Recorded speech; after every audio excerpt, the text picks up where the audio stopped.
九型你嘅理論咧，人格係天生，你天生就係嗰一格。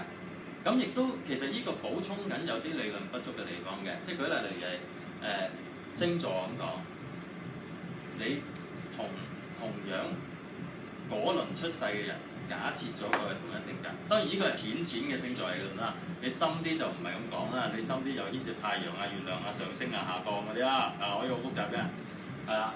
咁另外咧，有第二樣嘢咧，亦都係得意嘅。你有冇發覺有陣時你識一啲，就算孖生姊妹，同一個時間出世，喺同一個學校讀書，喺同一個家庭長大，接受同一個教育，但係性格好唔同。有冇見過呢咁嘅例子？有見過。點解咧？正常係應該一樣㗎，因為你已經係所有外在環境都一樣。佢連出世可能孖仔孖女都似到十足十，但係佢性格可以好唔同喎。即係你如果見依家樂壇咧，樂印姊妹都係㗎，你見佢兩個性格都好唔同。咁九型其實就補充緊嗰樣嘢，就係因為天生，就係天生你就係九種嘅某一格，係啊。咁而嗰個格有冇得改咧？喺佢理論入面係冇得改。啊，咁你一世都係嗰個格，你有嗰個基礎嘅動機。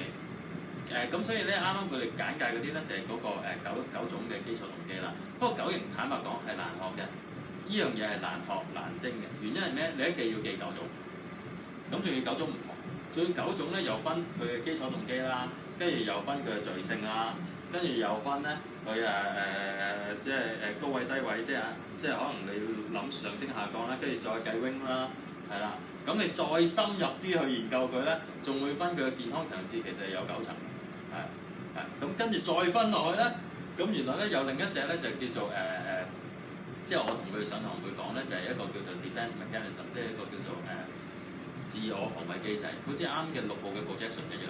6號 projection 咧就係佢幻想出嚟嘅。點解講幻想？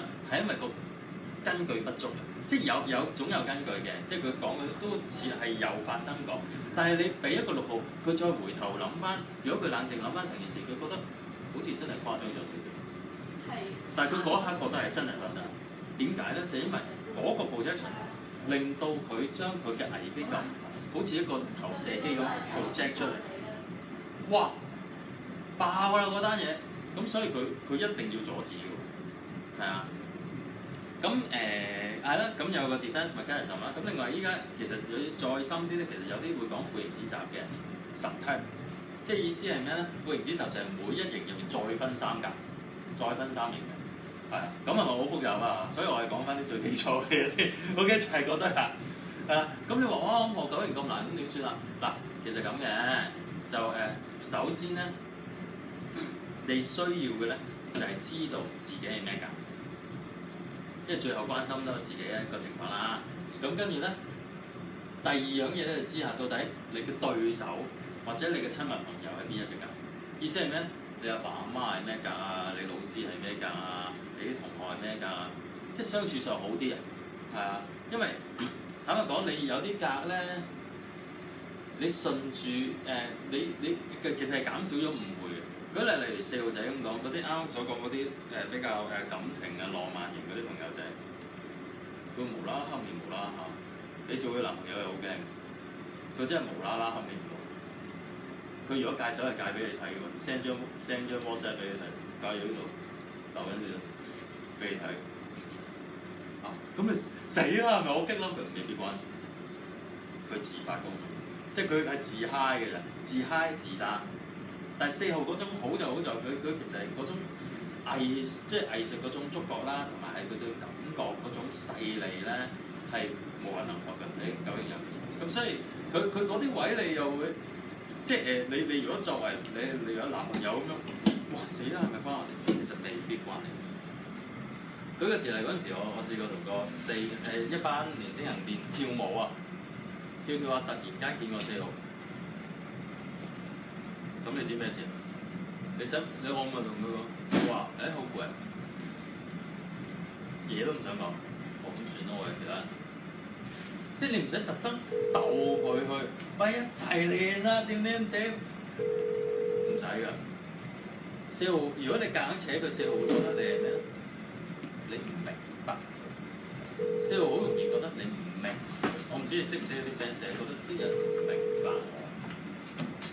跟住自己喺度。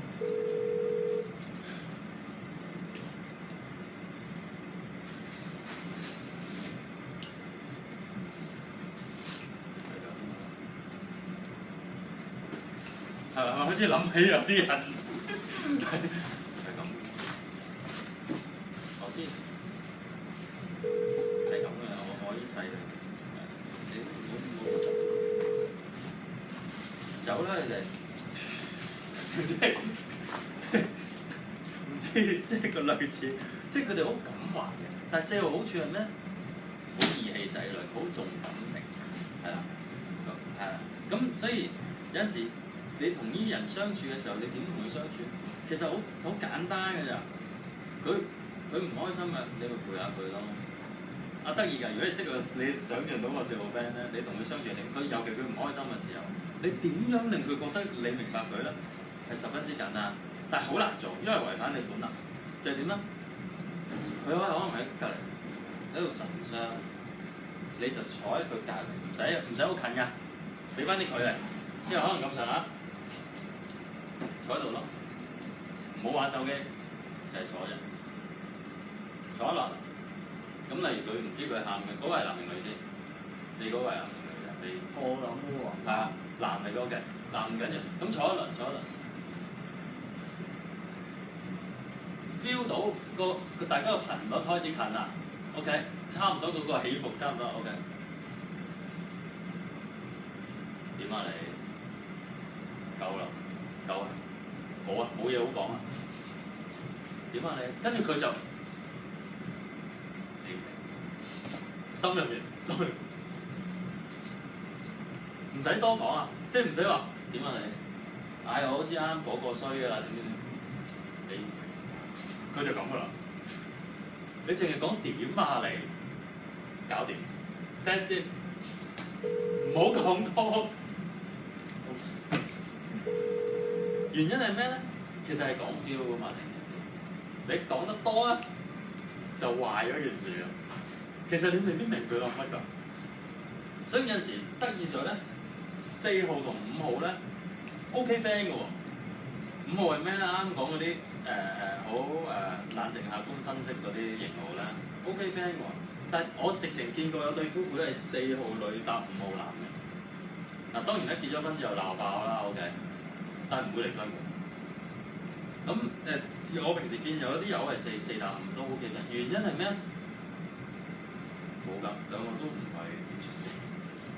其實我又未必明你，不過大家個4號以為人哋明點啊，而個5號就你唔揾搞到我你知識又 OK 咁啊，大家傾下兩嘴咁 OK。知識又 OK，即你明唔明啊？即溝通到，但其實係咪真係溝通到未必咁咯。咁所以咧啱啱講一啲基本嘢啦，咁另外咧就係未講高低位啦，你見到有個箭嘴㗎。其實呢個箭嘴咧係一個墮落方向嚟嘅，意思係咩咧？1428571，1428571係講緊咩咧？就係講你係某一個 number， 舉例我係2號，我高位就係逆方向，逆方向去邊啊？4。係逆方向會去4，咁我就會攞4號嘅優點。